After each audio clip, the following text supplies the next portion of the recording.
and welcome to Off With Their Headlines. I am your host, Meredith Constant. Amanda is still presumably in Ireland. We don't know where, we don't know how, but I did see on her Instagram a slow-mo Prince William style video of Shane, Mr. Matter of Fact, which I appreciated greatly. So this episode's going to be a little different. I do have a very special guest host, but I want to quickly do some housekeeping. Obviously, we have new episodes every week. You can listen early, ad-free, get video over on Patreon, where you will also find exclusive bonus content, early access to our videos, and more. Patreon.com/offwiththeirheadlines. Also, I want to give a big thank you at the top to Amy and Allison, our super sleuths, who did a lot of heavy lifting for the private equity portion of the conversation. And that should give you a little clue of who we're talking to today, not just about private equity, but pop culture. And that is Meredith Lynch. She is an LA-based writer, comedian, and TikTok sensation. In just under 4 years, she has captivated a dedicated audience with her bold take on pop culture, fearlessly dissecting everything from the Kardashians to the climate crisis. Her podcast, Oddly Specific, discusses everything from private equity to Pete Davidson. Someday she'll write a book, but for now, she writes long Instagram captions, and we love it. Hey, Meredith. Hi, how are you? Good. We almost forgot that we were getting on to record a podcast because we had so much to catch up on because we haven't talked like this in such a long time. No, it's great to talk to you, and it's great to hear that Amanda's having such a good time in Ireland. I know. So here's the deal with Amanda. So Shane and I, her fiance, share Amanda because she does these trips where she takes groups to Ireland and Scotland, all of these different places. It sounds amazing. And Shane gets first dibs. I guess that's okay. But the next time, if he's already been to the place, I get to go. So, I get the scraps, but they're very, very delightful scraps. Yes. And what places do we know where she's going in Ireland? I can't remember. She did Ireland, and then there's Ireland, Scotland, and England. I wish I knew, but she's done a couple different ones that are either very specific to England or like a Scotland, Ireland one. So, well, I hope it sounds amazing. Fun. Oh, me too. Me too. But I'm sure to be here. I'm sure she's going to be laughing listening to this episode. Like, what are you doing, Meredith? They let me loose, so I brought in another Meredith because that's how Merediths roll. Isn't that the truth? How did you feel about your name growing up? So I, at first, didn't love it because I learned that I was originally supposed to be named Noelle Rose because I was born so close to Christmas. And I was like, that would have been such a hot name. But I'm clearly not a Noelle. I'm clearly a Meredith. So I was always kind of into it. How did you feel about your name? I hated it. Really? I hated it so much because it wasn't like anything that anyone else that I knew had. I grew up in a neighborhood where, and just a community where everybody in my class was Jennifer and Nicole and Michelle. And I just felt like I had the weird name. I already felt like I was the weird kid. And so so this didn't help. Yeah. So I had the weird name. Like I was the weird kid and I had the weird name. I just remember feeling like, oh, this is because my parents are like kind of like a little bit hippie-ish and like compared to the other parents in my neighborhood. And now in hindsight, they weren't hippie-ish at all. But like, I just felt like it was weird. And then as I got older, I started to like it a lot more. And now I can't imagine being anything else. I think I'm such a Meredith. I don't think I'm a weirdo. I am definitely different. I definitely march to the beat of my own drum, and I always have. And now I'm so glad for that because, not that you can't march to the beat of your own drum with a name like Jennifer or Nicole or whatever, but there's something about being Meredith that's just like, it's slightly, also too, I will say, I do think the name has become a little bit more like quote unquote normalized because of Grey's Anatomy. Like now when I say it, a lot of people know it and they know how to spell it compared to like, I don't know, 30 years ago. Yeah, I agree. I feel like we should thank her for her service. Now, do you think that Meredith Grey is representative of a Meredith? I can't tell you because I've never watched an episode of Grey's Anatomy. That's fair. I think she does have some Meredith energy. She kind of, pushes through. She can be a little surly at times. Sure. She's a lover, though. She'll dance in the living room with Christina.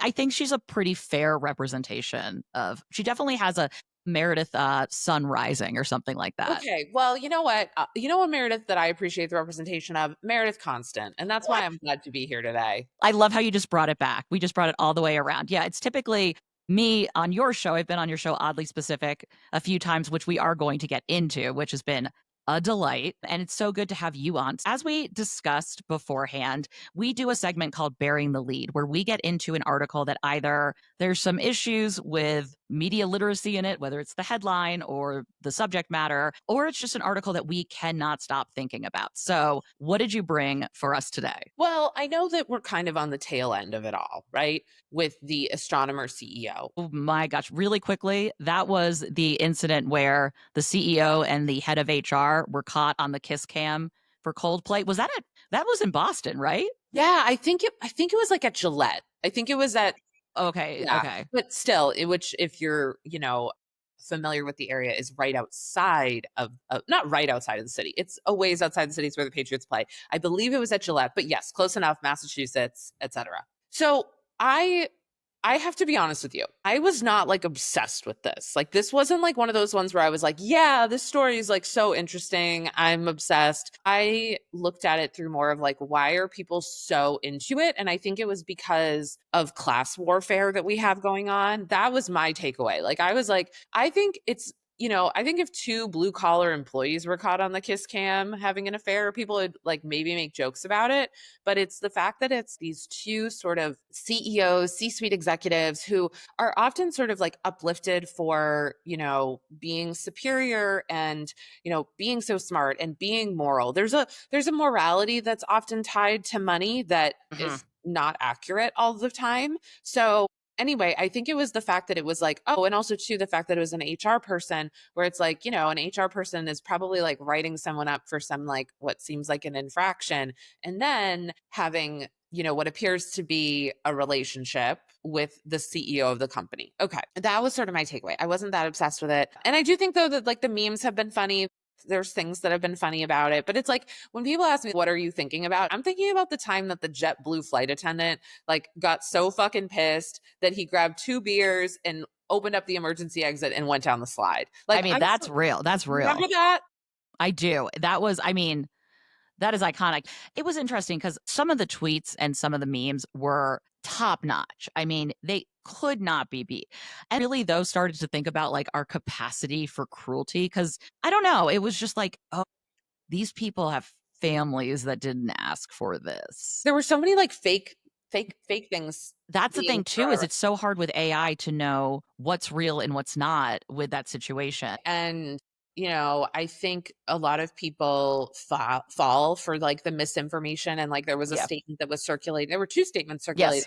that were both fake. And the thing is, enough people see those, go, oh, okay, that's the thing. And then they keep it in their head. And that's kind of why I brought this article to you, because it's actually not the article that I want to talk about. I want to talk about this other piece of it, which was a video that I saw about the article. So the article that I have brought to you is an article from page 6. And basically, it talks about how ex Astronomer CEO Andy Byron could sue Coldplay for the Kiss Cam scandal. And it's from page 6. Oh, And wow. basically, what it details is they went and interviewed a lawyer. And lawyer said if he wanted to sue, he probably could. He'd have to get really creative, etc.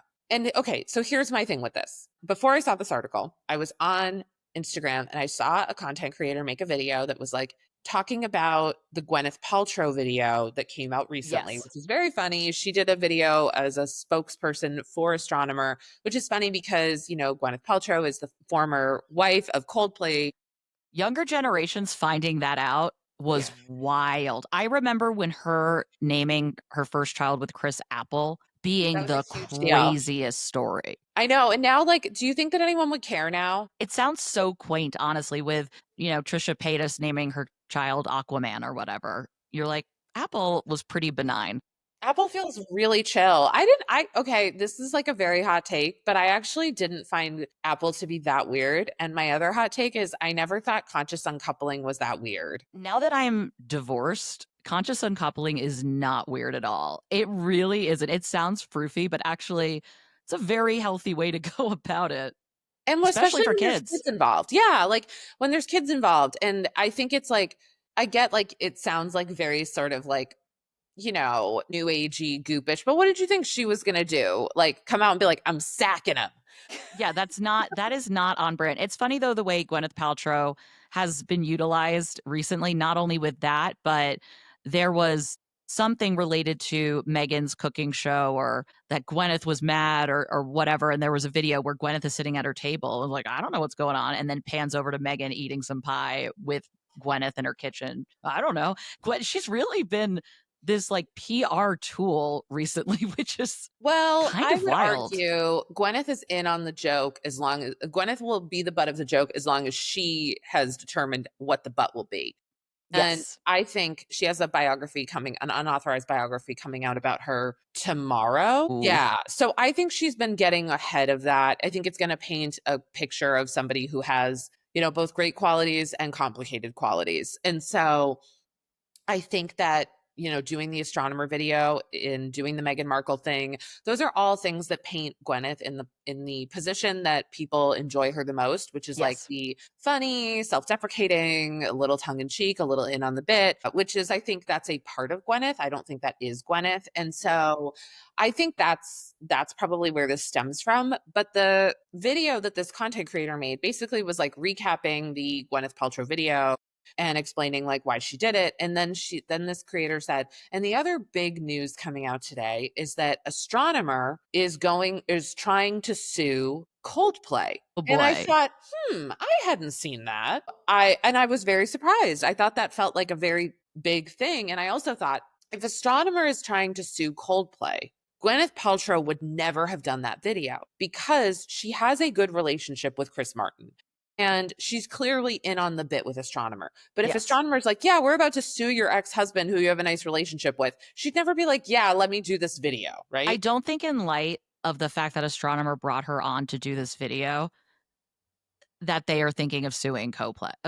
I don't even think what it sounds like happened, and we've seen this a lot, is that some lawyer was approached and said, "Hey, is there legal ground for Coldplay to get sued by Astronomer?" And they were like, "Well, blah blah blah blah blah," and they give this answer, and then it turns into they could sue, and then suddenly someone on social media turns it into they're suing Coldplay. Well, so I wrote back to this person. I wrote to them and I said, Love hey, this. where are you seeing this? Because I'm not seeing this anywhere. And so they responded, they were like, here's the article. And so I got the article. That's the article that I've brought for us today. And what's really interesting is it doesn't say that Astronomer is suing Coldplay, obviously. And it doesn't even say that Astronomer could sue Coldplay. What it's saying is the CEO, Andy Byron, could sue Coldplay. Big difference, very Huge difference. important difference. Yes. And it's also saying that like he could, but he'd have to get really creative. It's not like we heard him say, I'm going to sue Coldplay. Obviously, of course, it's not we heard Astronomer say, I'm going to sue Coldplay. We are hearing a legal expert say, who is a lawyer, an attorney, say, if he wanted to get really creative, the CEO himself could potentially. But also, too, the thing that I think it's really important for people to remember is like anyone can sue anyone for anything. And that doesn't mean that a lawsuit will hold up. That doesn't mean that a judge will even take it. That doesn't mean like that just means like I could sue Meredith because I could say, you know what, Meredith, I really don't like the way that you read my bio, so I'm going to sue you for that. I knew the Any emphasis was wrong. I knew it. Exactly. But it's this wild thing where like yes, anyone can sue anyone for anything. And so I wrote back to them and I said, well, this is saying a legal expert is saying that the CEO could potentially sue it, not that Astronomer is going to sue Coldplay. Very different stories, very important to distinguish between the two. And the person wrote back and they're like, yeah, I guess you're right. But I'm like, yeah, that's how misinformation, and it's fine. And I don't think they consider themselves to be a journalist, but I'm like, this is how misinformation really spreads. And I'm not actually going to blame Page Six here because they're not saying that. No, they They're, said could. yes. So it's kind of this like, you see this giant game of telephone being played.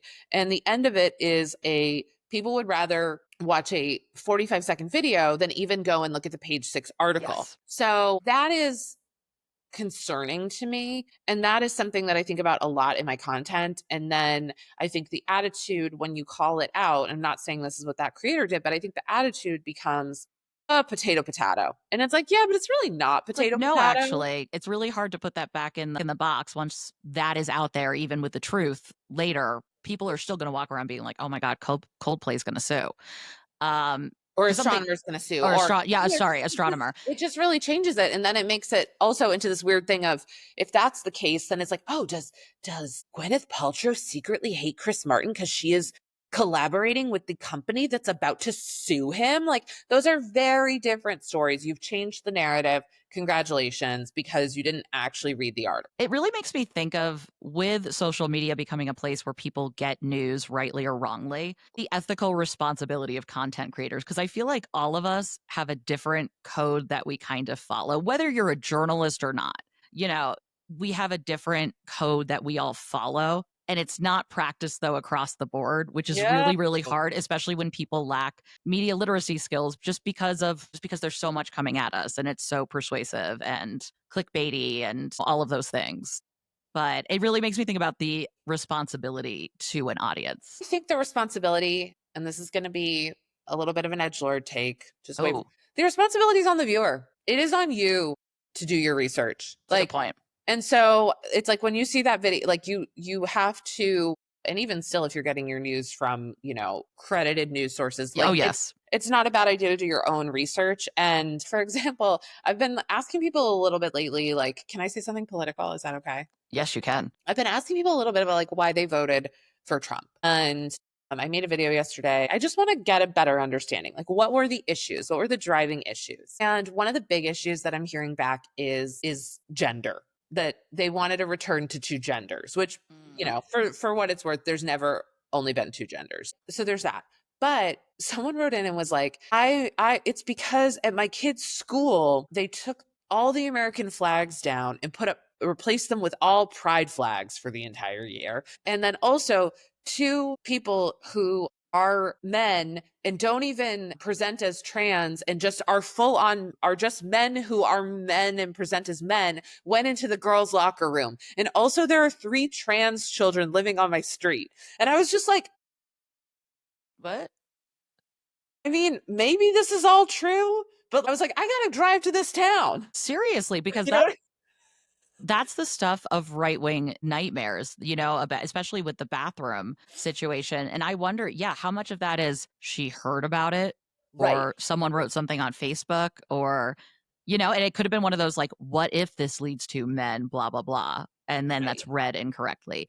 It is interesting. I've gotten a good amount of comments. I get a lot of immigration, a lot of return to two genders. But isn't it funny? Because so much of it was the economy, the price of eggs. Like, that was, Yes. Yeah, I mean, I'm getting that too. And, I'm just interested in having a dialogue. And also I need to go to this high school and figure out, like, where did you guys tear down the American flag and replace it with we year-round need pride boots on the flags? ground for this. I wonder Right. if it was something where they had extra flags out for like Memorial Day and then they took them down. It just, Right. Like, something I just don't doesn't believe pass the smell test. it's just when you don't believe it. And so it's like, if we're going to have these people throwing these things around, or, the other day, somebody told me that 300,000 children are missing, recently gone missing.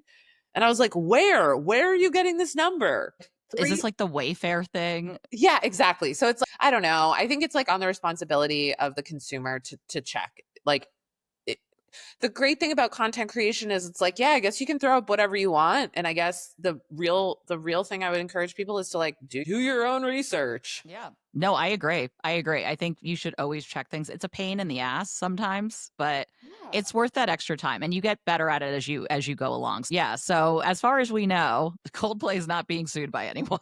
No, like, let Chris Martin sing his stupid songs. Yeah, he won't try to fix you under this. I can't think of any other lyrics. Never mind. X that.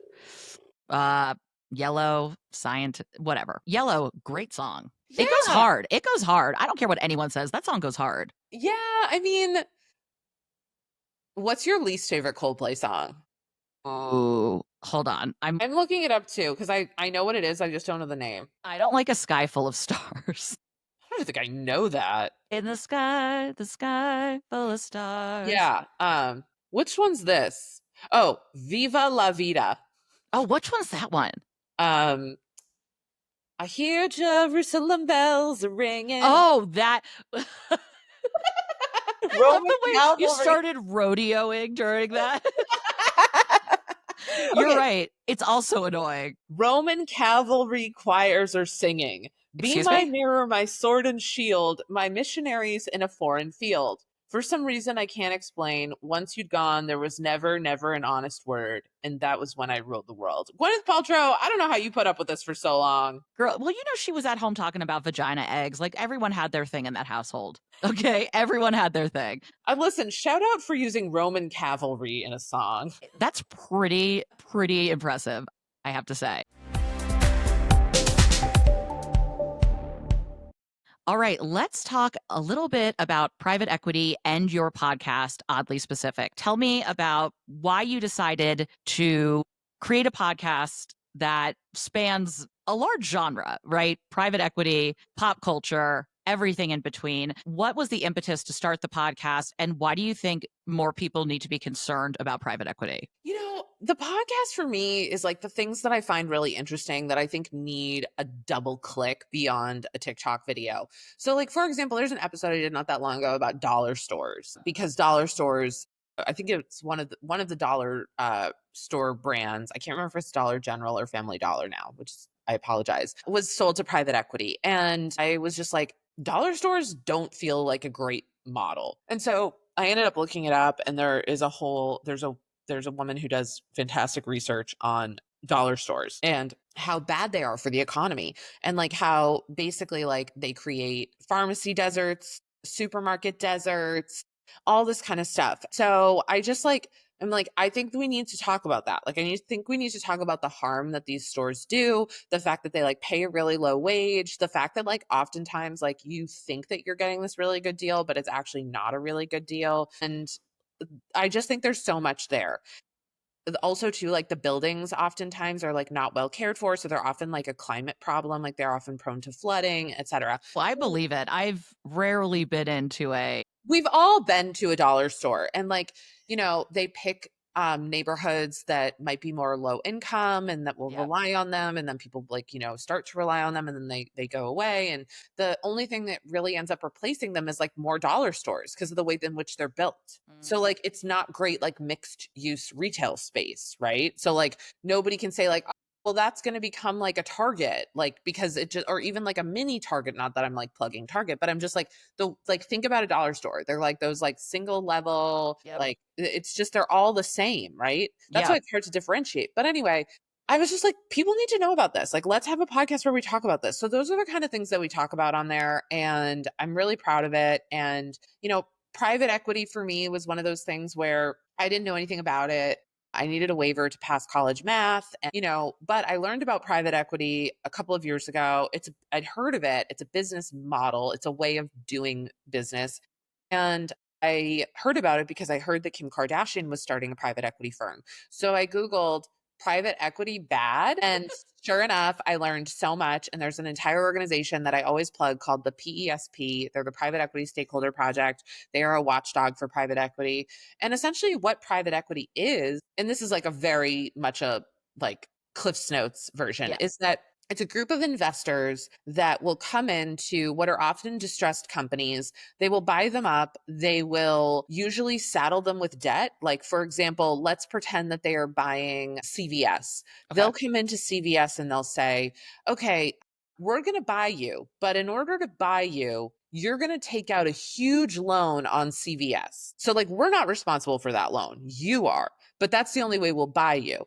And then we're going to come in and they'll always do it under the guise of like, we're going to make things more efficient. And efficiency in private equity, most of the time, not all of the time, most of the time looks like cutting costs, selling off parts of the business. And typically private equity investment happens over the course of like 3 to 4 years. And then the So is private this, sorry to interrupt, but is this it kind of sounds like the Doge model of going through the federal government and, I mean, for yeah. efficiency's sake, but are they actually cutting things that make the federal government more efficient or, save costs in, like any real way? Yeah, I mean, I can see that. I guess what I would say is different is like the parts of it all. Big Huh. thing for private equity is the parts. Yeah. And Doge, I don't think has been able to do anything like this yet, but like I think they've like been looking at some of this stuff. But like, correct me if if I'm wrong and someone will correct me, but like, for example, like private equity will come in and they'll say like, we're going to, Red Lobster, you own your buildings. This is what happened with Red Lobster. Red Lobster, you own your buildings and your land. We're actually going to sell that to a different private equity firm. And then you're going to lease that back. You're going to pay rent on that. Basically, like you're going to get some windfall in money because you're going to sell this, but then you're going to end up paying rent on it. And so that usually ends up being a bad idea. We know just the basic model of like renting versus owning, which like I'm a renter. There's no shame in renting or shade in renting. And it's what works for a lot of people. But if you own a business and you own the land and the building that business is on, 9 times out of 10, it's probably better for you to keep that land and that business as opposed to start making monthly payments on it that can just like go up whenever they want to make it go up. It's not like it's not whenever, but like, signing with a landlord. That's And I weird. can't imagine with the cost of rent right now and just kind of the way things are moving, wanting to take that on as a business. Right. But it's often like a last ditch effort. And private equity comes in and they often do this song and dance of we're going to make things way more efficient. What they end up doing is, you'll see this at a lot of places that have been bought by private equity. Panera is a great example. I don't know about you, but like Panera used to be like, oh my fucking God, Panera is so good. Like if you just need like a sandwich and like it was great. You want some fresh bread? You want Right. some broccoli cheddar? That's what's up. Can I tell you, we had Panera soups. I believe this is correct, and someone might correct me. I believe we had Panera soups in my high school. Like, I think Yeah, that I was a mean, thing, Panera but it was like the best. Panera was great. And then, now if you go to Panera, it's like way more mobile orders. The food is not as good, all that kind of stuff. That's like a great, like, they replace employees with mobile options. Yeah. They move a lot of things to an app. I'm sure that there's a data aspect involved of that. So, there's all sorts of examples. Panera is one of them. There was a recent, really recent story that was very sad that I covered more on TikTok that was about a hospital outside of Philly that was sold to private equity a few years ago. It's been proven that when healthcare gets involved with private equity, patient outcomes tend to drop, And mortality didn't you rates. have an episode with Elizabeth Warren talking about that Yes. specifically?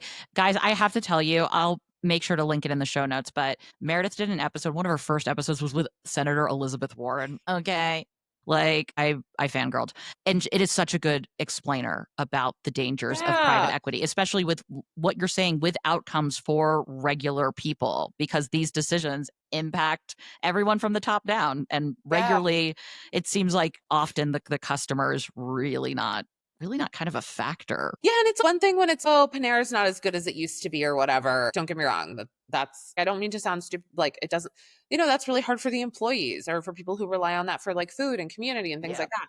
But like this recent case in outside of Philadelphia was a hospital that was closed by private equity and they had a press conference there the other day. So now they have a lot of people out of jobs. They also have a hospital that is no longer accessible to the community. They had a press conference there a couple months ago, basically just to like speak out against private equity in healthcare. And Governor Josh Shapiro was there. And during the press conference, the hospital had since been closed and had been closed for like maybe a week or so.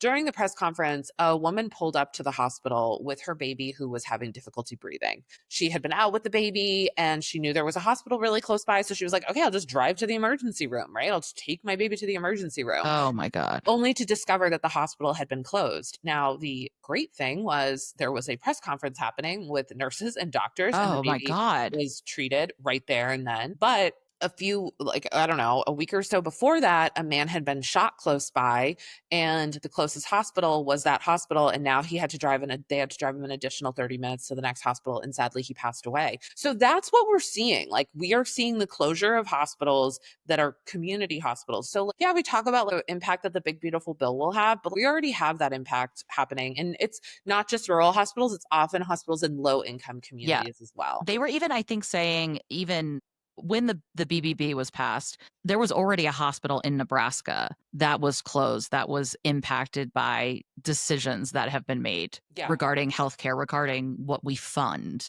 Yes.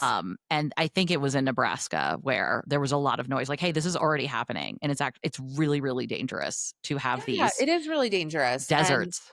we have a population that in so many ways is amazing. It's aging and people are living longer lives, and that's fantastic. But that means that our hospitals are going to be more important than ever. Yeah, I mean, so that's kind of what it is. That's kind of the podcast in a nutshell. I'm always down to clown when it comes to private equity and talk to people about it.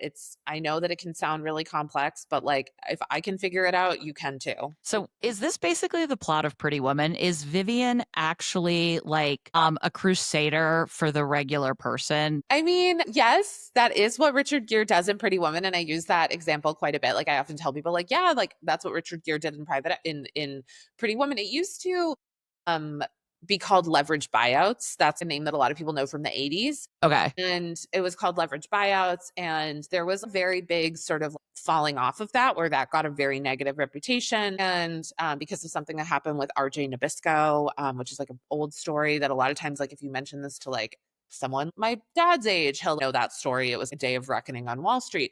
So what happened was like private equity kind of leveraged buyouts knew that they needed a rebrand. And leveraged buyouts Okay. doesn't Yeah. sound good. Like No, that it doesn't doesn't. like even if it was the best thing in the world, like a leveraged buyout sounds bad. Also, we're used to equity being like that's a positive thing, Right, right? exactly. So that's why they rebranded. They literally rebranded, PR move, started calling it private equity. And the one big thing that I will say is the thing about private equity is like 99% of the time, the way that that means it works is that it's not traded on the stock market. And not saying that companies that are traded on the stock market are perfect by any means, you guys. But when you are a private equity firm and that means you're not traded on the stock market, you go off of the stock market, etc., you take a company private, you don't have to adhere to the same rules that a publicly traded company has to adhere to. So there's Oh. more of a checks and balances. I'm not saying that these companies are all like morally perfect, but there are just things that you cannot get away with if you are a publicly traded company. And so that's like where a lot of this issue stems from. That's super interesting. And so I have another question because I did start looking into royals and equity. And I had recalled, obviously we know that Meghan, Duchess of Sussex, has been an investor in Clever Blends and some other ones, but they call it an angel investor. What does that mean in the context of all of this? I mean, that's very different. I don't know how similar that is to venture. And Okay. like, don't get me wrong, venture, like, let's just for sake of the argument say that Megan has done some VC investing. Angel investing means you're like dropping money in, and I think it's usually typically not as big as venture Okay. money. But the difference between angel or venture, for the sake of this argument, is like venture capital is usually put into a brand with the like hopes and the understanding that the brand is going to grow, Okay. right? Yeah, well, that makes sense because yeah, I think Megan is doing some of this. Yeah, I think with Clever Blends, Megan is doing that capital to help them expand and grow. And there was an article that came out in the New York Times in 2024 that was titled Meghan Markle is a dolphin, not a shark when it comes to investing. And it was talking about how she added to her portfolio this handbag brand called Cesta Collective, which was definitely a newer brand that specialized in basket bags. They're hand woven by women in Rwanda. So it's, kind of on par with the ethics discussion. What they say in this piece is that she thinks of her modest venture capital initiative as Dolphin Tank as opposed to Shark Tank because they're friendlier waters, which I think is a really good way to phrase it. I don't know enough about venture capitalism to know. Is this a more ethical way of doing it? Is there an ethical way to be a part of venture capitalism? You know what I mean? I mean, to me, like, I don't really get caught up in venture because, like, I think you have to pick your battles. And there are things about venture that, like, aren't great. Yes. And there's things about the business model. But, like, typically venture means investing in, like, new industries, new ways of thinking, etc. The problem with private equity is it's often, like, dragging out what Gretchen Morgensen, who's a journalist, who wrote a great book about private equity called These Are the Plunderers. What she explains is the thing about private equity is it's kind of dragging out mothball type companies. So, for What do you mean by example, that? like dollar stores are probably not great. We've had them around for a long time. Maybe the best thing is dollar stores just closing, right? Like, let's find a different way of doing this instead of continuously throwing a little bit of private equity money at something in the private equity model. Like, and they're not putting this money in because they want to see dollar stores become this great, amazing, ethical thing. Megan, on the other hand, or any sort of venture capital funding, not any, but like venture capital funding is usually like, I want to see this business grow. I want to see it scale. I want to Yeah. see it, And I'm not no, saying it's no, no. even a bad thing. There are people who really have a problem with venture as well. But when I think about it, venture is also what helped fund Theranos. So it doesn't always mean that it's funding something great. But at the same time, like, what Meghan Markle is doing and giving money to Clever Blends, because like I know that people will want to equate it, is so different. Yeah. Right? It also has to do with how much input you have. Like being Yes. she probably doesn't have a lot of power, but a private equity firm is going to have a lot of power. The Yes. private equity firm comes in as like, we're buying Clever brands, usually means they're going to have a seat on the board and have voting power and have all this. Meghan Markle probably doesn't have. No, it doesn't seem like that's where she's coming in. She's coming in to support it, to get it off the ground. I think that the owner has said that Megan's been a great sounding board and someone to talk to, but it doesn't sound like there's actually official roles, involved, and definitely not in she's coming in and she's like, okay, we're going to stop making matcha. We're going to, you know what I mean?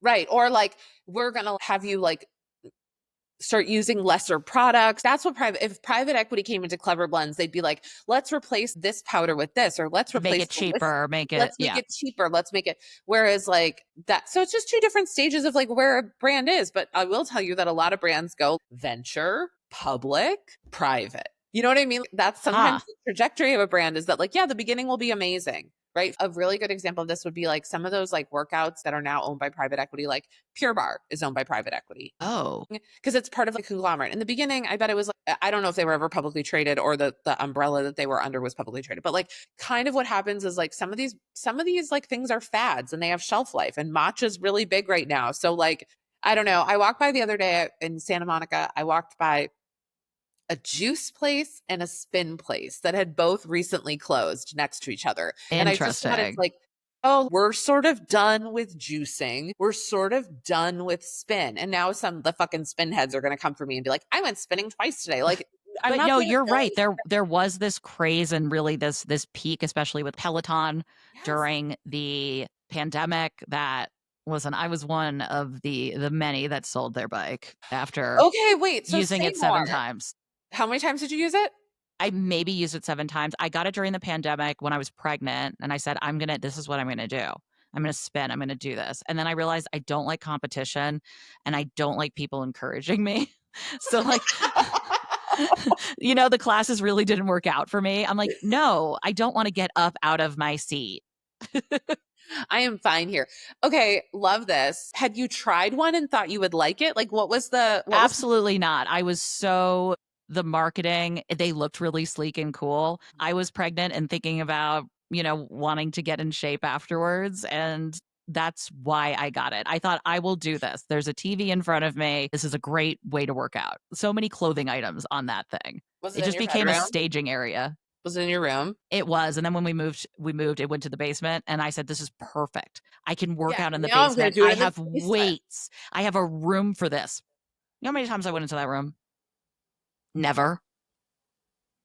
Never. What makes you work out? Well, one would have to work out, first of all. Well, I get in I get into phases. I definitely get into phases where like I'm into yoga, I'm into this, I'm into that. I will say I do have a walking pad and I have a little stand desk. And if I can just get over the hump of just get on the thing, I will have my computer. I will try to do things where it's like you could do this not stationary. You could do this not sentient, sitting down. You could do this walking. So I'm doing that and now I'm trying to add in weights, which I haven't done. It's this idea I've had for months though, to start doing some light weights while I'm so watching a like you're TV gonna be show. like you're like an 80s, you're like Sigourney Weaver. I'm Jane Fonda up in Like, this. so you're Okay. gonna be on your walking pad I walking. can't do the cool like Peloton outfits. Like I'm just not cool like that. Like I know my place Okay. as a regular OG millennial. I've like really hit a wall recently, so I'm just like asking people like what works for them. I think a walking pad could work for you because, as another Meredith who is consistently researching and digging into things, what if you did that while moving your body, but inside in a climate controlled situation? I mean, it sounds a lot cheaper than what I've been toying with, which is joining Equinox. Oh my God. I mean, listen, even the times that I've tried to get a private trainer, you can't make me. You just can't make me. My friend told me that Charles Barkley goes to the Equinox that's down the street from me, and I feel like Shut up. that could be motivation alone because I'm a big Charles Barkley fan. Why? I have no fucking idea. I think I liked his Weight Watchers ads. Is that because was he a part of the dream team in the 90s? I feel like I think he was. Not that I like really was watching a lot of basketball then, but when she told me that, I was like, oh, I feel like I could go there because it would be interesting to see Charles Barkley. if Charles Barkley motivates you, you go after him, okay? You Thank go you. after him, you find him, you ask him how many points he's eaten today, and you go on your merry way. Like this. Yeah, I think we're really figuring out your life while talking about this. Returning to private equities, the Royals have popped up when it comes to private equity. Oh, So wow. Okay, tell me more. yeah, so the Royals were in the Paradise Papers, that big drop of like everyone who's got stuff in the Cayman Islands that Sure. expose the rich and the famous. And what it showed is it showed that the duchy, so just to quickly scale back, there's different ways that the royals make money. They get a sovereign grant, which is with the government. They also have these duchies, these like mass portfolios of land that one is the sovereigns, which is the Duchy of Lancaster, and one goes to the heir apparent, like the next person in line. So the Prince of Wales, Prince William, right now. Charles has managed to take these fledgling duchies to $1 billion like incomes, portfolios. And so what they found though is that the paper showed that the duchy committed to invest £1 million in a private equity fund based in the Cayman Islands. And it became a partner to Collier International Partners, IBD, which acts as a feeder fund for a $2.6 billion fund run from London. They also found situations where Charles was investing in a company where his friend was part of the company, a higher up at the company, and it was about reforestation. And so he was actively petitioning for change, environmental change without disclosing this tie, Like right? nothing about this surprises me. Right, rich people be rich peopling. Yes, I think that's a very good way to look at it. Like the problem is that we need to have more regulation on it. Yes. I'm not asking us to get rid of it. I have friends who work in private equity. I have friends who invest in private equity. I mean, I'm not saying that like I think all those things are great and moral and all that kind of stuff, but I'm kind of like it's sort of like, hey, in I was just in Missouri, excuse me. I was just in Missouri and you can ride without a helmet in Missouri and on a motorcycle. And I was like, oh, that's fucked up. And then I was like, I'm not going to hate the guy next to me. I'm going to hate the fact that in Missouri, you don't have to wear a helmet. Yeah. You know what I mean? We have to change sort of the business model and we have to create, that's the best thing that we can do for private equity. So like when I hear that the Royals are in it, I'm kind of like, of course, like so many people are that are really, really fucking wealthy. And yeah, so it's like, I don't know, maybe that's not the answer that people want, but it's kind of like, I've just done so much research that I'm like, yeah, I hate the fucking game. Yeah. And I think to your point too about regulation and also hand in hand comes transparency. And that's really what people have a hard time with the Royals is that it's very secret. And for decades, this is from The Guardian, Royal investments were concealed by a shell company. And it was created in order to shelter the Queen's, from this article, quote, embarrassing private wealth from public scrutiny. Yeah. So there's a lot of the smoke and mirrors going on. But there was a really interesting thing just this year. It involves Prince Andrew. Yeah. I can't even believe they still let him out of the cage. It says so much that Meghan is not invited back or whatever, but Prince Andrew gets to do the walkabouts and wave and, smile for the cameras. He knows where the bodies are buried. That man knows where the bodies are buried. Charles can't get rid of them. He buried some of them. He probably did. So in January of this year, news broke that a firm called Uramore Limited, who managed Prince Andrew's investments, closed just a year after it was bailed out by a mystery donor in December of 2023. Andrew set up this firm, and he named it HRH Andrew Inverness in 2013, just 18 months after he was stripped of his UK trade envoy role for his association with Jeffrey Epstein. So the donor gives £200,000 to the firm in 2023. Andrew has significant control over this. And they failed to make any profit in the 9 set accounts it filed since its creation. So is this just a scam? Like, was this a scam because Andrew also around this time suddenly has money to pay for his cost of living and his security. And it's like, what? This feels really fishy. I mean, it feels like They were always going to figure out a way for Andrew to be okay. Yes. Yeah, that's fair. Right? They were always going to, and I think that's kind of been the deal is if you take this step back, we will figure out a way for you to be okay. That's what I don't know as much about it, but that's always been my impression of it. That they're like, listen, yeah, actually we do need you to dial it back. We are going to have to, do these things, but we will make sure you're okay The financially. mystery donor. I mean, the mystery donor is, the amount of business ties that these people have is It's a small island. right. And Yeah, so Andrew actually, when he sold his home, I forget who it was, but it was someone who was connected to a government. They paid something like 2 million pounds over asking, and it's not because like the kitchen looks beautiful, right. They paid way over ask. And so it's like, what are Yeah, we they're doing here? probably coming in so no one else can buy it too, right? Like they would rather just like avoid a bidding war and keep it with somebody that they like, because then it'll turn into like I'm doing house tours of the Epstein. You know what I mean? Andrew's So house. yeah, Come and enjoy. He doesn't sweat, allegedly.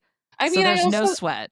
we can't underestimate the way in which these like I just saw a picture yesterday of some guy who is like I think he was a producer of Curb and he's like great breakfast this morning with Woody Allen and all the comments are like Oh what boy. a great guy and you're like they'll always look out for one another so They it's take sort care of of like their own. the Astronomer CEO he's gonna be fucking fine. Yeah. No, he will. He will. I do wonder what happens to the HR exec, though, the woman. She'll be somewhat fine. Yeah. She's a white blonde lady, Yes. and Well, I yes. speak for the entire community, but she won't have as easy of a time as him, absolutely not. I mean, it won't be as easy for her as it is for him. So, I think it goes back to that idea of it's been a lot easier for Andrew than it was for Fergie, whose infractions were nothing compared to Andrew's. I know, the toe sucking. I mean, give this woman a break, okay? Right. She was married to Andrew. What's also interesting, because Andrew can never just have like a low key kind of scandal. It always has to be more. Is that it is believed, so this is from an article, it is believed that the future of the platform to link businesses with investors was left uncertain after a businessman tied to the program in China was an alleged spy. Yang Tenbo, 50, who denied claims of being a spy, has been banned from the UK on national security grounds with his friendship with Prince Andrew. It's like, man, can you go on a friendship app? Can you go on Facebook Meetup and meet some better friends? You got spies, allegedly, I mean, I just think pedophiles. it's one of those things where you realize that these people would always rather just like work with their small insular group than like try to find something better. I mean, it's like when Yep. Bill Clinton was endorsing Cuomo last month. And Of course. of course, you fucking dumbass. Like you can't find like, and also too, you don't have to endorse him. And it's just, maybe you don't have to hire this person, or maybe you don't like when Katy Perry was working with, who was she working with? Dr. Luke? Oh, are there no other music producer? I had There was no no idea that one he was the else. only one that did this. And that's kind of like what I look at when I look at these things. There's no one else that does that. No one else. Yeah. Because And like, this is going to be either you court the scandal or I don't know. yeah. Don't love it. Okay, so before we have you go, I wanted to do a quick little rapid fire quiz, Oh hot yeah. takes. Yeah. Okay. And it's going to be royal related. Let's do it. Okay. Prince William, with a beard or without a beard? Without. Oh, you go without. Yeah, I go without. Interesting, because the whole thing around Prince William was allegedly angry that Harry got to have a beard at his wedding. Listen, first of all, you're the heir, okay? Things are different for you. You got to Fucking be suck clean it up. shaven You're an like a oldest Yankee. child. You're an oldest fucking child. Yeah, and also like the best thing that William has going for him is the jawline bone structure. You know what? That's a fair point, because beards are a really good way of building in that bone structure. Okay, in terms of fashion, are you more Catherine coded or Meghan coded? I would like to be Megan coded, but I know that I'm Catherine coded. You know what? That is so honest. There are times where I see what Meghan wears and I'm like, I would die to look that chic. But I just know I'm going to look a disheveled, wrinkly mess. I'm not going to pull off that linen look, that all Yeah, linen I'm look. I better in can't. structured things. Yeah, also I don't have Megan's got like they both have great legs, but I have I've got a cankle situation going on. Stop it. And so a lot of the cuts on Megan, I don't think would do me too many favors. So are you really more like Princess Anne coded or something? I'm not saying she has cankles. You're Queen Elizabeth, basically. Pretty much. Yeah. If anything, maybe Princess Margaret. I think that's fair. Oh man. Yeah, that's what I'm talking about. Okay. One of my favorite questions. If you had to sit at dinner and you're at a royal dinner, you're invited to Balmoral, the family's there, you're like, great. Who are you sitting next to and why? I'd sit next to Charles. Ooh, tell me more. I think Charles and I would actually hit it off really well. First of all, adults love me, parents love me. Merediths do have energy where especially grandpas and grannies love us. Yeah, and like I think that Charles is he's a little one focused, but he's a little bit of a generalist. I think he can kind of like I think we could talk about, I'm the daughter of a park ranger, so He would be into that. yeah, there's that whole piece. I also think like he's fucking fine with small talk. I think we could be like, "Oh my god, this soup is so good. We don't have to It's like, go oh deep." yes, lovely, lovely. Yeah, Yes. yeah. Like, and I am Oh, do actually you want to go see the gardens? Which right. he's actually in trouble after a Times report that apparently he's a monster to work with allegedly Yeah, in I'm the sure he's a gardens. But monster of to work course with, he is. but like surface level, I think like we would get along fine, probably better than most other I people. think he knows a little bit about everything so that Yes. you could find a topic to converse with. You'll find something. You could be like, "Oh my god, you had Beyonce as one of the songs that you love on your Apple radio show. Have you ever heard him say Beyonce? No, how does it It's sound? amazing. It's Funny. everything you want." He's like, "And another artist, Beyonce." It's that Beyonce. And It's I'm not not saying Beyonce. it's not like you guys, I love him or I think he's the best dad or anything. No, no, no. We're not saying we're If I saying had to if spend, you had to sit yeah, next to someone at a meal. yeah, I think I would sit next to him. So mine, and the listeners have heard this, but mine would be Camilla. So Yeah, mine would she be would be the close second for me. I get because here's that. the thing. She was raised in that aristocracy, went to finishing school, knows how to talk, but is also cozy with editors. So, like she will give you some tea. She's going to say something a little cheeky, like, oh, probably shouldn't do this. And she's going to eat the bread. She's going to eat Yeah. the bread. And she'll be like, why isn't there any more goddamn bread on him? Starving. She'll be like, oh, Charles again with his alfalfa seeds. But she would want that bread and she would ask for extra butter. Yeah, like I she would feel like definitely you'd be get some. more chill. And I actually think like I wouldn't even want that. I wouldn't want the tea. I would just want somebody that I could sit with and be like, I didn't know that it was gonna rain today. I'd be She fine would with that. be great for that. Or Yeah. she would be like, oh my God, if you only knew what, blah, blah, blah. I just feel like she's kind of your uncensored grandmother at times. And I just think that could be amusing. Not to say that she's politically correct, Yep. but I just think you'd be like, oh my God, I cannot believe Camilla just said that. I'm just gonna eat my soup. 1,000%. I get that. I'm down with that. Yeah, that's my hot take. And now I am incredibly hungry. So before we go, can you let everyone know where we can find you? Yeah, definitely. You can find me yelling into the void on TikTok, Instagram, my YouTube channel, which I'm really trying to grow. Meredith. Oh, okay.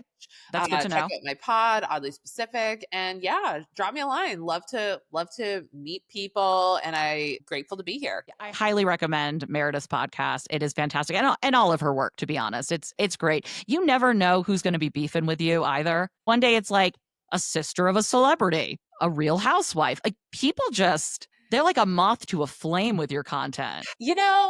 Like I said at the beginning of at the top of the hour, I quote Adam, is it Adam Rippon? I've always been unabashedly myself. I always explain the experience of working with me as you are either writing me into your will or you are throwing darts at me on like a picture of me in your office. There's no in Yeah. between. Like you're either fucking in it or you're not. You're not. Do you ever have days where you look at your husband and you're like, I'm feuding with blah blah blah, and he just looks at you? Actually, no. Really? But like He's used to he's it. like he really is not in on anything that I do online. Which is the best way to have it, I have to be honest. Yeah, I It's don't really really tell good. him any like I think maybe I told him a tiny bit about Eva Longoria, but yeah, we kind of like Wait, what happened with that? Why was Eva Longoria's sister well, just because like I was upset? calling out Eva Longoria for like hanging out with Jeff Bezos, but then being like, I don't understand how the ICE raids are happening, and it's well, your friend like helped get this guy elected. So Jeez. I won't really tell him about that, but at the same time, he is so not an online guy that I think he can't even fully comprehend it. So it's kind of like, yeah. I made It's a a beautiful decision a long space to time be in. ago to like leave that part of my life kind of separate from my marriage, and that's why a lot of people don't even know that I'm married. But I am married, and I think like, different things work for different people. But my husband is not an like online guy, so it's better for us to just keep them off. I feel that. And it's also kind of better when you don't have to suck them into the rage and the stuff that comes at you, because it can be a lot. You don't need to spend time calming them down about what's going on. You know what Yeah, I mean? I definitely. think it's smart to have a little bit of space there, unless they ask a question, because I'm not walking around talking about royals in my everyday life. Exactly, and that's the other thing. I don't hang out at home talking about all the people who I talk about. I film the content and then I walk my dog. Yeah, it's like, yeah, this is just a part of Yes. our lives. And when people are like, "Oh my god, you're so obsessed," I'm like, "No, I'm obsessed with Buckingham Nicks. Okay, I'm obsessed with Exactly, like, there are Stevie so many other Nicks." things. We all contain multitudes. That'd be like if somebody worked a part-time job and somebody was like, "All you do is, like, work at," I don't know, the Dunkin' Donuts. right, and it's like, "No, actually, I don't go home and eat donuts." Like, Or like, I don't think about iced coffee all day. You know it's what I the mean? same thing, you guys. It's the same thing. Give us a chance. But yeah, definitely check out Meredith. And I have to say, Amanda and I have wanted you on the podcast for a long time. You Oh, were immediately one of the first names. So I know that Amanda is gonna want to be on with you. So I I hope can't that wait. you'll come back. I can't wait to be back. Okay, good, good.